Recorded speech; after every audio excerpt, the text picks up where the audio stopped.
My telephone has a little shitty news aggregator that occasionally gives me little articles that I can read. And I read one recently from The Telegraph that was titled, "The Star Who Could Have Hollywood at His Feet If Disney Can Get Him to Shut Up," written by Ed Power. The actor in question, the one who Disney needs to shut up, is Pedro Pascal, star of, most stuff lately. So I thought, how odd, how very odd, because Pedro Pascal, or as you may know him, Daddy, is not, as far as I am aware, typically the subject of controversy. He seems to be very popular and almost universally beloved. People like his acting and the particular way he is handsome. But I also know that Pedro Pascal is outspoken in support of trans rights, both because I would tend to assume that about anyone who seems remotely normal, and because I've seen a lot of public statements he has made to that effect. So there was a dread in the pit of my stomach. I thought, oh no, I'm about to engage with something that's about to piss me off. And shock surprise, the article did in fact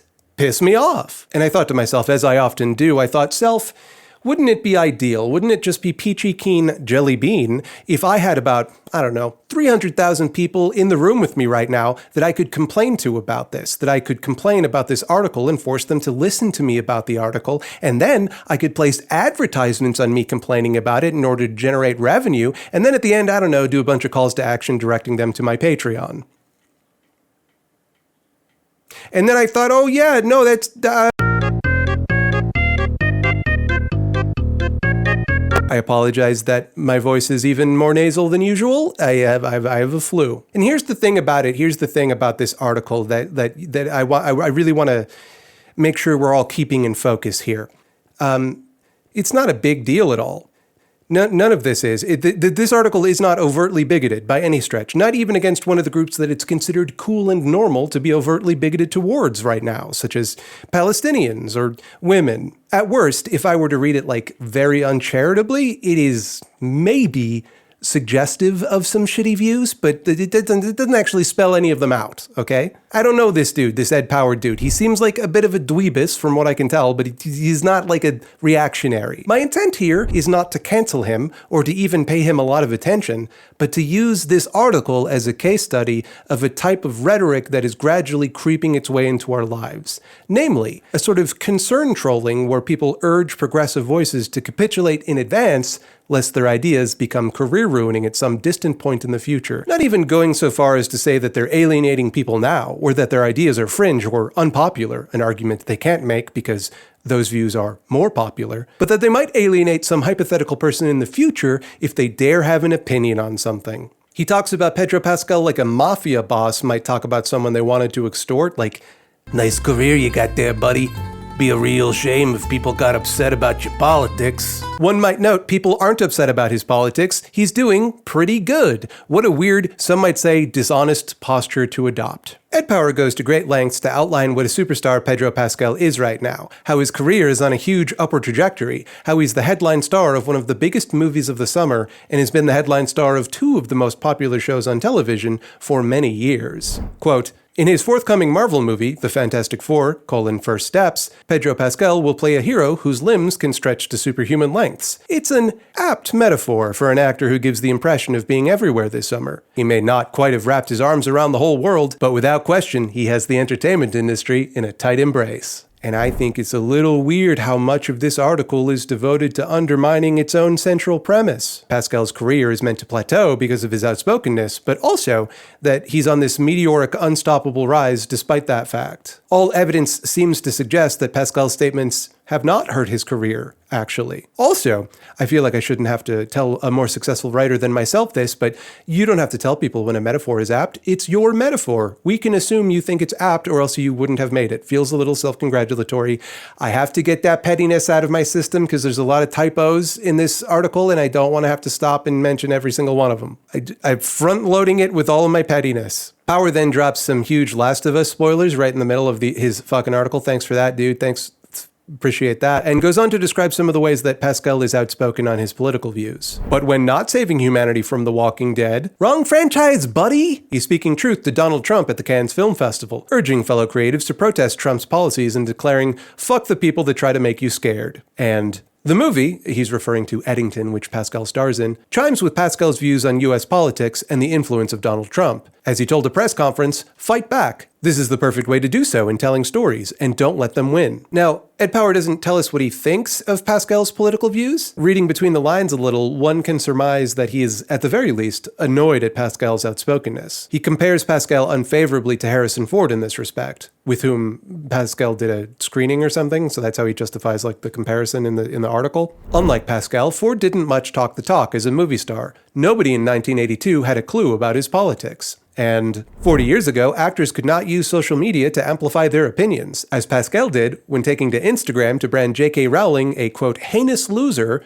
for her views on trans people. Parentheses, Pascal has a transgender sister, Lux, with whom he frequently appears on the red carpet. And these are facts, reported without error. Pascal did say that extremely based thing. He does have a transgender sister, with whom he does occasionally appear on red carpets. 40 years ago, the year I was born, there was indeed no social media for Harrison Ford to post about all of his cool planes, and how he only crashes them sometimes. Power got all of that exactly right. One little omission I might have made a note about, though, is that although people might not have known about Harrison Ford's political leanings in 1982, they definitely know now. This election, I'm casting my ballot for Kamala Harris and Tim Walz. He did endorse Joe Biden and Kamala Harris, and that's right in his Wikipedia page, man. His Wikipedia page, which has a section on his political views and his environmental activism, and they definitely also knew all of that in 1995, well before the advent of social media, when he, quote, testified before the U.S. Senate Foreign Relations Committee in support of the Dalai Lama and an independent Tibet. Celebrities expressing political opinions is not a new phenomenon, also. Does it actually require justification or explanation that someone might find J.K. Rowling's behavior to be loser shit? Power is careful to explain Pascal's supposed motivation for speaking up on behalf of trans people, but leaves J.K. Rowling's views on trans people conveniently unspoken? Now, I don't mean to imply here that Ed Power necessarily shares or agrees with J.K. Rowling's shitty views. I don't know, and I cannot stress this enough.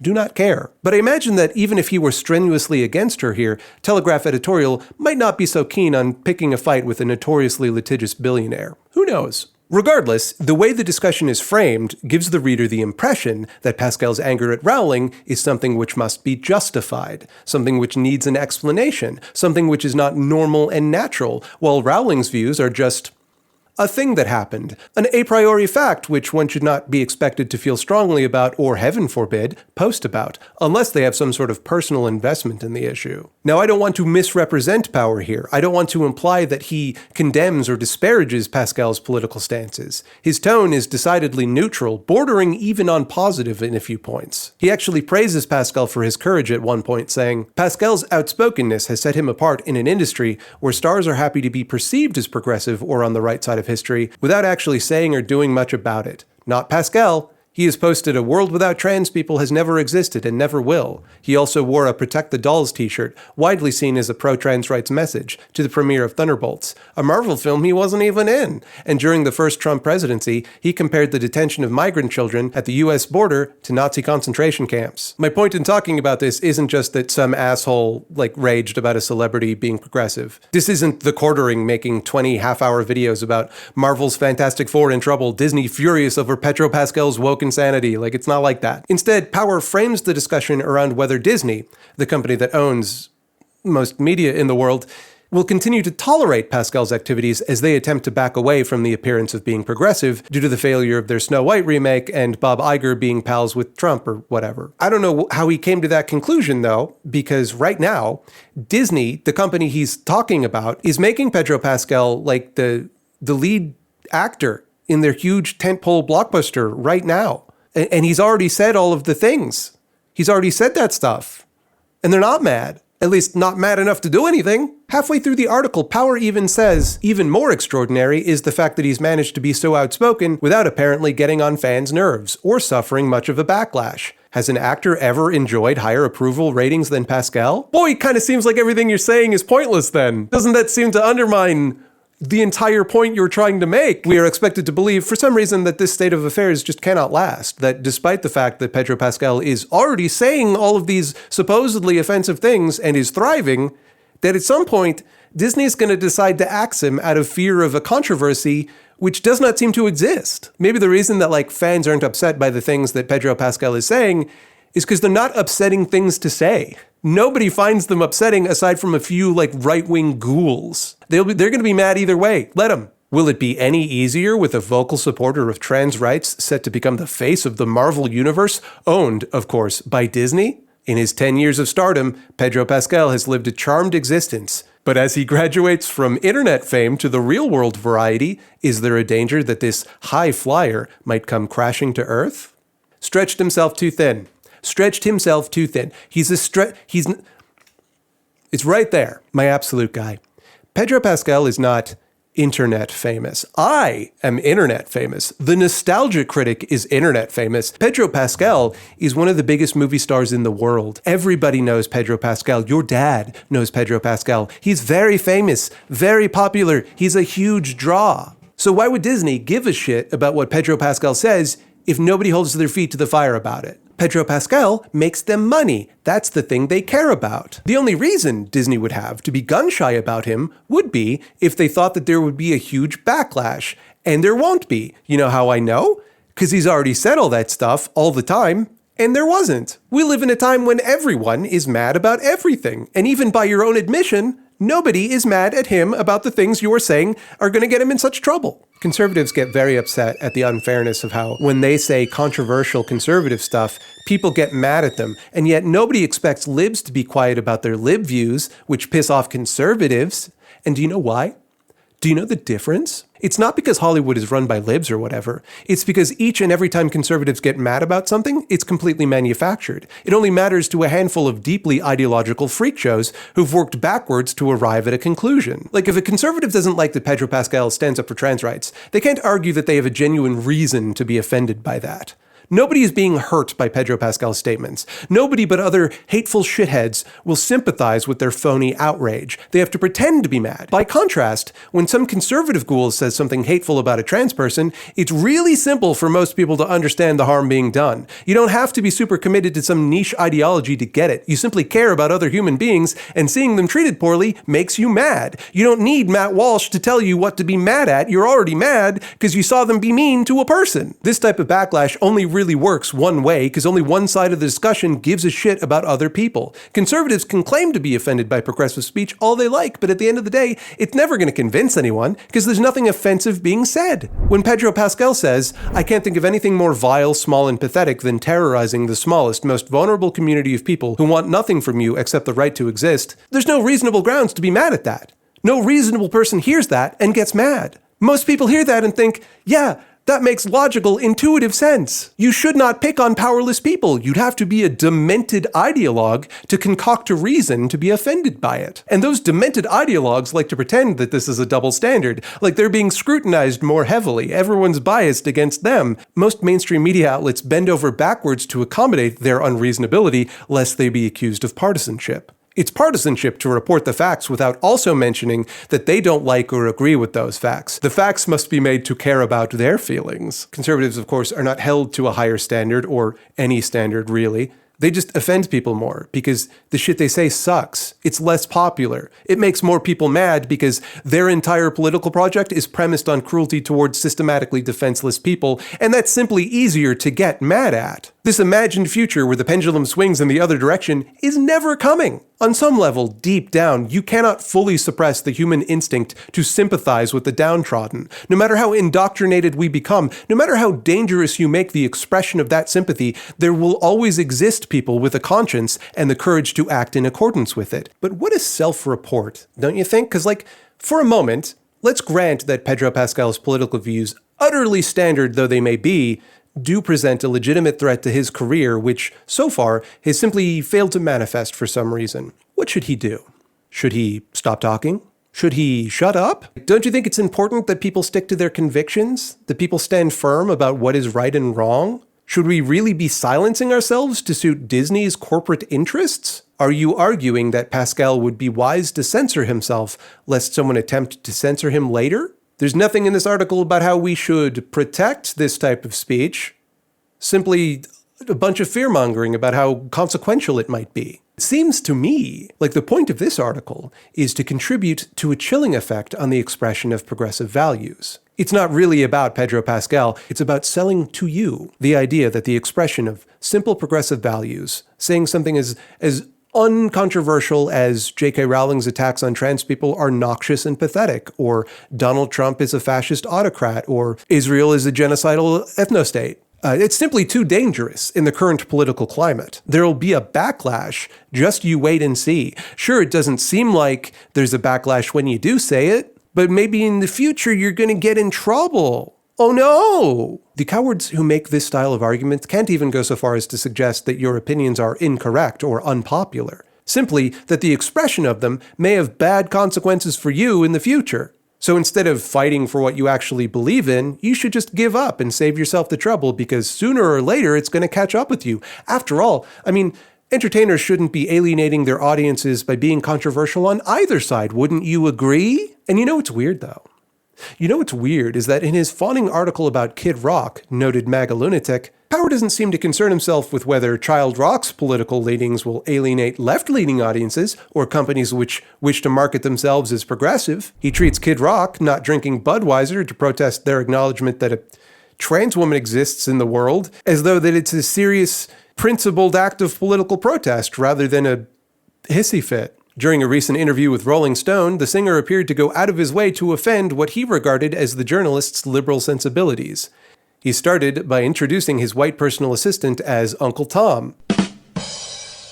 He also appeared to take pride in contributing to the political divisions in America. "I'm part of the problem," he said. "I'm one of the polarizing people, no question. Sometimes I bitch about other people. Then I look in the mirror and I'm like, oh yeah, why don't you shut the fuck up too?" Follow that instinct, Kid Rock. KR himself is saying that he is polarizing. He's saying it, and Power doesn't seem interested in how that might affect his career. But Pedro Pascal, speaking up on trans rights, well, it might be too much, too spicy a take for Disney. Clearly it isn't, but maybe it will be in the future. Who knows? Something to think about. Funny how that works, isn't it? Also, here's Kid Rock singing about wanting to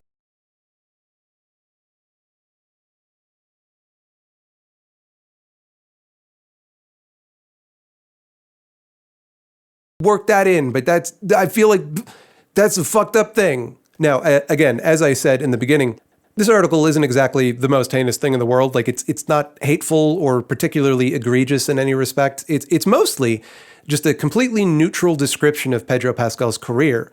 So why am I talking about it? Firstly, I gotta talk about something. Secondly, because there's a real danger here from this kind of messaging. I think people are already afraid to speak truth to power right now, particularly in the United States, as Donald Trump and his administration crack down on dissent, as people are detained, arrested, or even deported for their constitutionally protected free speech. The absolute last thing we need in the world right now is motherfuckers trying to scare people into being silent. We don't need a lot of hemming and hawing about how dangerous it is to be openly cool in a world run by deeply uncool people. Because truthfully, yeah, it is becoming more dangerous to voice opposition to the status quo. The suppression of speech only gets emboldened when everyone else is cowed into silence, when we have to filter all of our thoughts, all of our opinions through the lens of what might or might not come back to haunt us in the future, because we've preemptively accepted the inevitability of our defeat. Shit like this article, intentionally or not, and I suspect it likely wasn't Ed Power's conscious intent, makes you scared into shutting up. That's what people do when they can't argue with the truth of what you're saying. They try to frighten you into just not saying it instead. That you're being too radical, too divisive, too controversial. You might get in trouble. They might come for you. And they might. Individually, we're all at risk. But there's safety in numbers. And the more we stand our ground and make ourselves heard, the safer it is for others to do so. We cannot afford to let Donald Trump or Disney or the finger-wagging busybodies afraid of either of them to dictate the terms of acceptable discourse. So, I think Pedro Pascal actually put it perfectly. Fuck the people who try to make you scared. Thank you for watching this video I made about a thing I read about Pedro Pascal and then got mad. If you think I'm using my time wisely, you can go ahead and pay me to do these at patreon.com/thoughtslime. And that's where people go when they want to give me money. It's a thing that keeps happening. I don't really understand why they're doing it, but I'm very grateful. But you're not made of money. Maybe you just want to like and subscribe. That's fine too. I can't stop you. I wouldn't stop you. I think those are fine things to do. I also want to address the fact that they neglected what I think is the biggest controversy with Pedro Pascal, which is that his association with Baby Yoda. who I think is a scourge. I've been open about my desire to kill Baby Yoda. I would like to destroy that foul creature. And Pedro Pascal protects him, and I don't know why.